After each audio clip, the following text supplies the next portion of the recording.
Sebelum kita mulai, izinkan saya mengajukan pertanyaan. Kira-kira di sini yang hadir lebih suka yang mana, yang panjang atau yang pendek? Panjang. Oke. Ada jawab yang panjang, ada juga jawab yang pendek. Baik, terima kasih.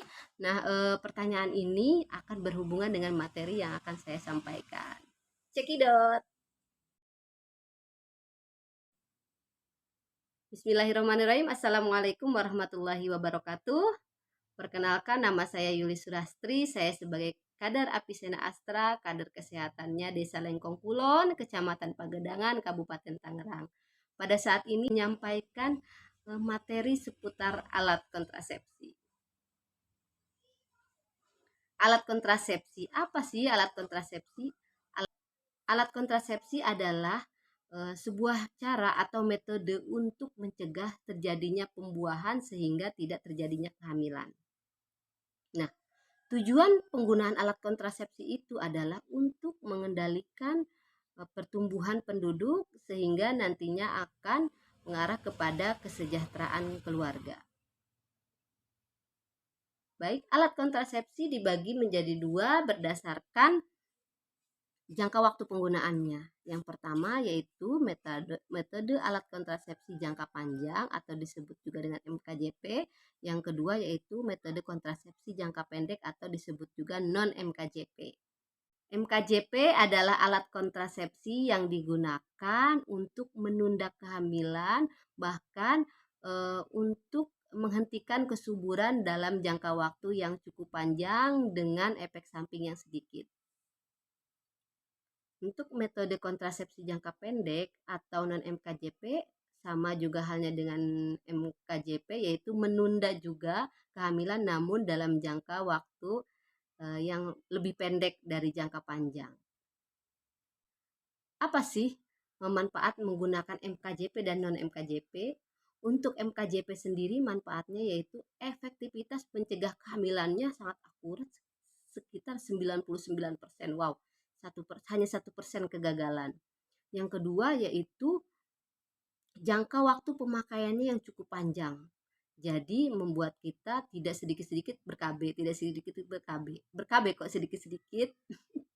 Oke, selanjutnya yaitu biayanya lebih murah. Terus tidak mengurangi produksi ASI. Kita bisa merencanakan kehamilan dan masa depan anak dan mencegah resiko kematian ibu saat melahirkan, karena MKJP ini range-nya sangat panjang, jadi mencegah kehamilan yang terlalu dekat yang salah satunya bisa menyebabkan kematian kepada ibu yang saat melahirkan. Nah, selanjutnya manfaat dari metode kontrasepsi jangka pendek yaitu sama halnya dia ada efektivitasnya, namun efektivitasnya itu sekitar 97%, lebih sedikit 2% dari MKJP. Dan nah, jangka waktu penggunaannya itu cukup singkat. Jadi ada yang 1 bulan, ada yang 1 hari, ada yang 1 hari, ada yang 1 bulan, ada yang 3 bulan. Nah, jangka waktu pemakaiannya itu sangat sedikit dibanding MKJP itu sendiri. Dan biayanya lebih mahal. Terus selain itu ada juga dengan menggunakan alat kontrasepsi ini mempengaruhi produksi ASI. Apa saja sih yang masuk ke dalam metode alat kontrasepsi jangka panjang? Yang pertama adalah IUD. IUD atau yang disebut juga dengan alat kontrasepsi dalam rahim.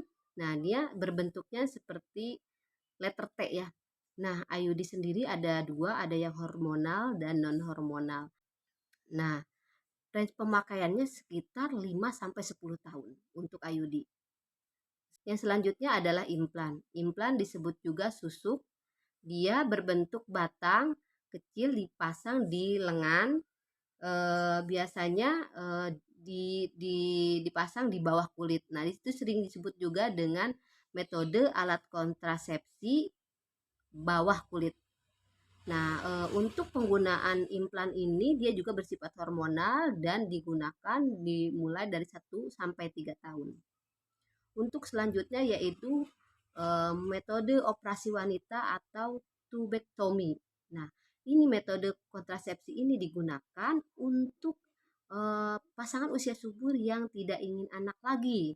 Nah, proses tubektomi ini adalah mengikat atau memotong saluran tuba sehingga nanti sel sperma itu tidak bisa terhalangi untuk masuk untuk membuahi ke sel telur. Nah, dan ini juga tidak mengganggu aktivitas seksual ya. Yang selanjutnya adalah MOP. MOP itu adalah metode operasi pria atau sering disebut juga dengan vasektomi. Nah, itu sama aja. Jadi dia juga mengikat atau memotong saluran vasektominya sehingga pada saat air mani keluar itu sperma tidak keluar. Itu sehingga menghalangi proses pembuahan. Nah, dan untuk MOP sendiri tidak mengganggu fungsi seksual. Jadi bukan seperti kebiri ya. Oke, selanjutnya yaitu metode kontrasepsi jangka pendek. Nah, apa saja sih yang masuk ke dalam metode kontrasepsi jangka pendek? Yang pertama itu suntik. Itu dibagi menjadi dua, yaitu yang 1 bulan dan 3 bulan. Nah, selanjutnya pil. Nah, pil ini digunakan setiap hari, diminum setiap hari di waktu yang sama. Jadi jika kita lupa maka hari berikutnya kita harus meminum 2. Jadi untuk penggunaan pil sendiri itu diminum setiap hari. Yang selanjutnya adalah kondom. Nah, kondom ini digunakan oleh pria dan kondom ini terbuat dari karet atau lateks ya. Sama fungsinya juga dia bisa mencegah kehamilan karena sperma itu terhalangi untuk masuk ke dalam rahim. Yang selanjutnya adalah metode amenorelaktasi atau disebut juga dengan MAL. Nah, MAL ini bisa dilakukan kepada ibu yang baru melahirkan. Nah, dia memberikan ASI eksklusif selama 6 bulan dan intens pemberian ASInya selama 1 hari itu minimal 10 sampai 12 kali.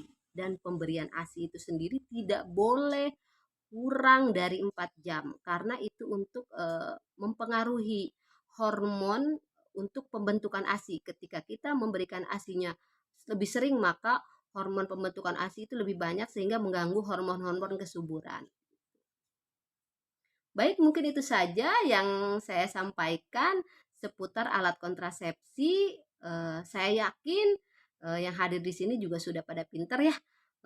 Dan saya mohon maaf jika dalam penyampaian ini ada kesalahan atau kekurangan. Setelah saya jelaskan tadi, silahkan memilih alat kontrasepsi sesuai dengan kebutuhan, sesuai dengan kesehatan kita. Mau yang panjang atau yang pendek. Yuk, rencanakan kehamilan dari sekarang karena berencana itu keren. Terima kasih. Wassalamualaikum warahmatullahi wabarakatuh.